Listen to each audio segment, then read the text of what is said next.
Então, com a palavra, Sua Excelência, o doutor Henrique Pérez Esteves. Boa tarde a todos.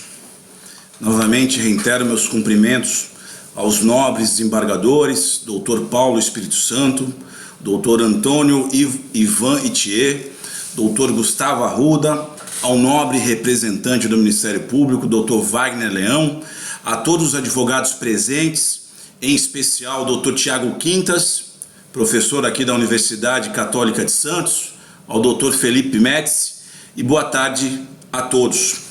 Nobres desembargadores, hoje eu venho falar aqui em nome do apelante Walter Pereira dos Santos, que encontra-se recluso aqui na Penitenciária 1 de São Vicente, Estado de São Paulo. Muito bem, serei extremamente sintético, até para não cansar Vossas Excelências. As razões de apelação são extensas e lá está muito bem sintetizada a tese da defesa. O que merece destaque, o que merece ser realçado das razões de apelação, inicialmente é a matéria preliminar. Por quê?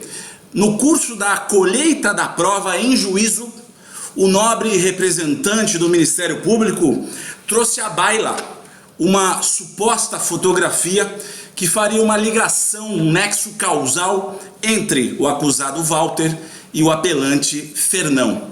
Entretanto, nobres embargadores federais, tal prova, tal documento jamais foi acostada aos autos do processo, o que causou estranheza a essa defesa, razão pela qual, já no momento da instrução, este advogado se insurgiu. Ficou consignado da instrução, justamente no interrogatório do acusado Walter, filmado em vídeo e áudio, a intervenção sumária desse advogado, requerendo ao douto representante do Ministério Público que apontasse naquele ato processual em que páginas constava a referida prova. O douto promotor de justiça, e inclusive isso está destacado no corpo da apelação, que é o evento 704, ele disse expressamente o seguinte: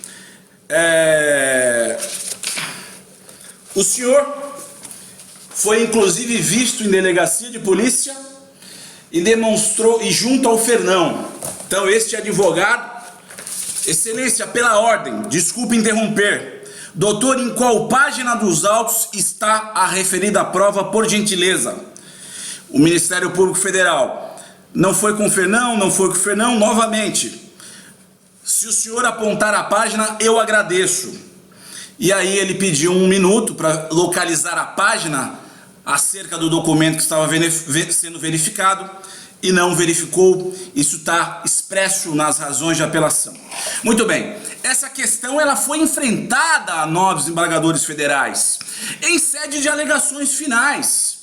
Foi requerido ao douto juízo de piso reconhecesse que a prova é absolutamente ilícita, tendo em vista a sua surpresa, tendo em vista tratar-se de uma prova sigilosa, ferindo evidentemente a ampla defesa, o contraditório, o devido processo legal. E para surpresa desse advogado e também dos outros advogados, o douto juízo ele fez referência a autos em apartado, autos esses que não encontram correspondência, não podem ser localizados.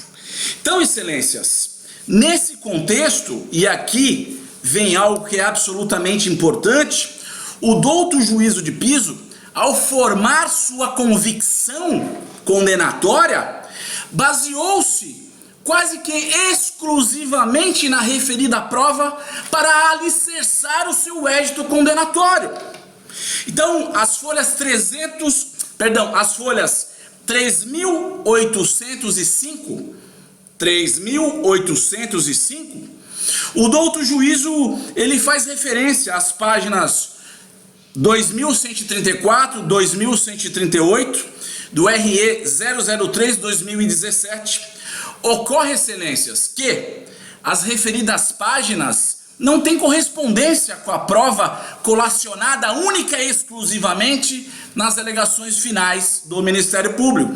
Inclusive, ao final dessas razões de apelação, nós anexamos as folhas 2134 até 2138 e lá se verifica que não é o relatório do suposto encontro entre Walter e Fernão. Ocorre, excelências, que essa prova não materializada, ocorre que essa prova, desde logo, sumariamente impugnada pela defesa no curso da audiência de instrução, foi a que alicerçou o édito condenatório, onde a autoridade de piso, fixou o seu entendimento de um nexo causal entre o paciente, entre o apelante Walter e o apelante Fernão. Então, excelências, até a presente data, o documento citado entre a suposta fotografação entre Walter e Fernão, lá na padaria, como dito pelo douto do Ministério Público, a defesa não teve acesso a essas peças de informação não materializada nos autos, razão pela qual, em preliminar, a defesa postula seja convertido esse julgamento em diligência para se certificar nos autos onde está o referido documento, não disponibilizado antecipadamente às defesas técnicas, razão pela qual, excelências, postula-se a conversão do julgamento em diligência para se verificar onde encontra-se o referido documento, que é a prova ilícita apontada por essa defesa técnica. Ou, se diversamente entenderem vossas excelências, que a referida prova de fato seja reconhecida como ilícita, e prova ilícita, como assaz conhecido por todos nós, não pode produzir efeito em processo penal, devendo ser, portanto, desentranhada e descontaminada do contexto probatório. Então essa é a preliminar arguída pela defesa técnica de Walter Pereira dos Santos. Ingressando na seara meritória, excelências, e eu vou ser extremamente breve, eu gostaria de iniciar minha fala sobre a palavra, sobre o testemunho do policial Vinícius Gualhardo de Souza, que é o policial federal que atuou na frente de investigação no que tange ao esclarecimento desses fatos.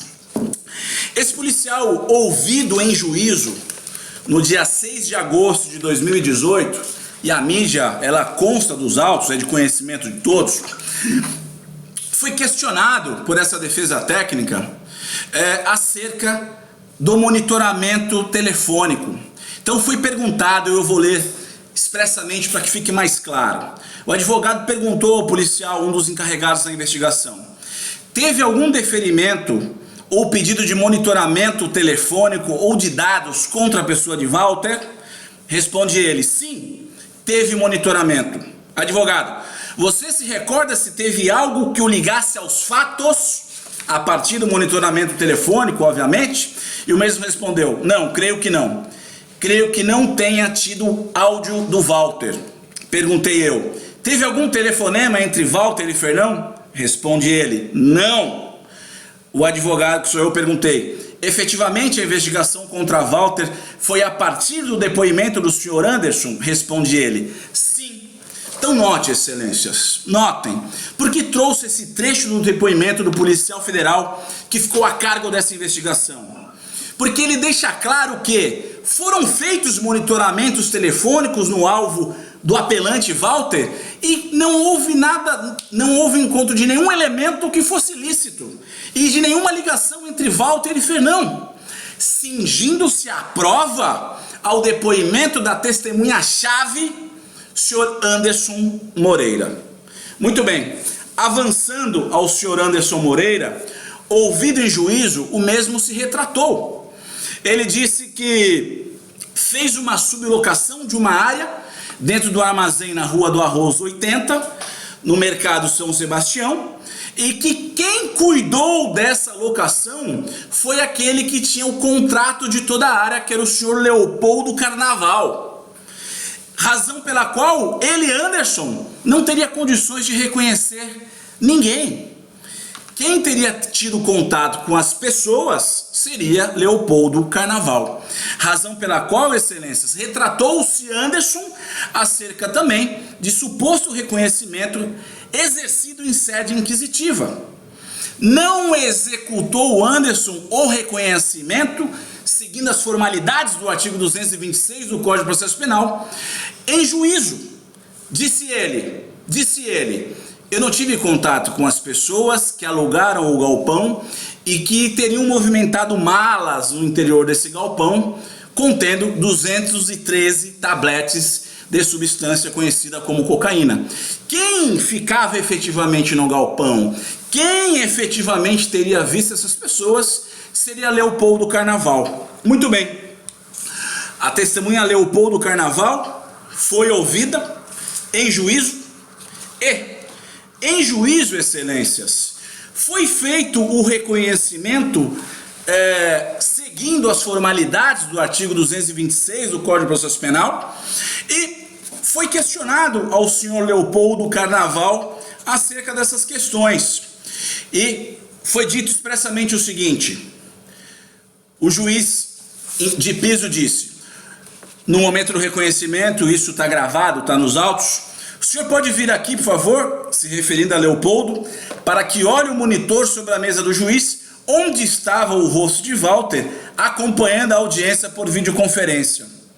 A testemunha Leopoldo, após examinar o senhor Walter atentamente, inclusive o douto, membro do Ministério Público Federal, requereu que o Walter tirasse o óculos, colocasse os óculos, e o senhor Leopoldo foi peremptório em dizer que não reconheceu Walter como sendo uma das pessoas que esteve no galpão na Rua do Arroz, movimentando malas. Para que fique bem claro, a defesa ainda insistiu, perguntando o seguinte: essa pessoa que o senhor viu no monitor, o senhor já disse que não reconhece, mas teria sido essa pessoa que teria feito o primeiro contato e fez a locação com o Anderson naquele dia? Responde a testemunha em juízo: a pessoa que esteve no meu depósito não foi essa pessoa. E aí, novamente, para que fique bem claro, o senhor confirma que na primeira oportunidade da contratação da locação e depois da movimentação das malas, com certeza absoluta não foi essa pessoa? E ele diz em juízo: não, eu nunca vi. Então, excelências, notem só, toda a investigação, segundo o policial federal Vinícius, cingiu-se ao reconhecimento de Anderson em sede inquisitiva. Anderson, ouvido em juízo, diz que não tem condições de reconhecer o Walter e que quem teve contato com essa pessoa seria Leopoldo, responsável pelo galpão. Leopoldo, por sua vez, fez o reconhecimento judicial de forma como preconizada no artigo 226 do Código de Processo Penal, esclareceu em juízo de forma peremptória nunca ter visto a pessoa de Walter. Walter nunca movimentou malas, Walter não fez o contrato inicial de locação, razão pela qual a prova ficou absolutamente despedaçada. Aquela prova originária, aqueles indícios produzidos em sede inquisitiva, não foram confirmados em sede judicial, razão pela qual, excelências, nesse momento, eu peço a vossas excelências, ante a fragilidade probatória, seja reconhecida a absolvição do acusado pela suposta prática de tráfico internacional, bem como pela suposta prática de associação ao tráfico de drogas. Então essa é a tese principal trazida pela defesa nessas razões de apelação. Obviamente, excelências, subsidiariamente, se diverso for o entendimento de vossas excelências, nós requeremos também seja aplicada a causa de diminuição de pena do artigo 33, parágrafo 4º da Lei de Drogas, tendo em vista a primariedade, os bons antecedentes, não integralização a qualquer organização criminosa, não sendo seu meio de vida, requer a aplicação da causa de diminuição de pena e a reforma do processo dosimétrico. Na primeira fase do processo dosimétrico, houve um aumento de pena de 2 anos da pena base, sem qualquer fundamentação em concreto. E também, na aplicação da circunstância qualificadora, houve um aumento de 50%, sem qualquer fundamentação em concreto. Em resumo, senhores desembargadores, requer o reconhecimento da preliminar, requer a absolvição pelo crime, pelo suposto crime de tráfico de drogas e associação, bem como, supletivamente, a readequação do processo dosimétrico com a consequente redução da pena. Desde logo vos agradeço, me desculpo, peço desculpa e sei que eventual falha na minha exposição será suprida pela inteligência de cada qual. Muito obrigado.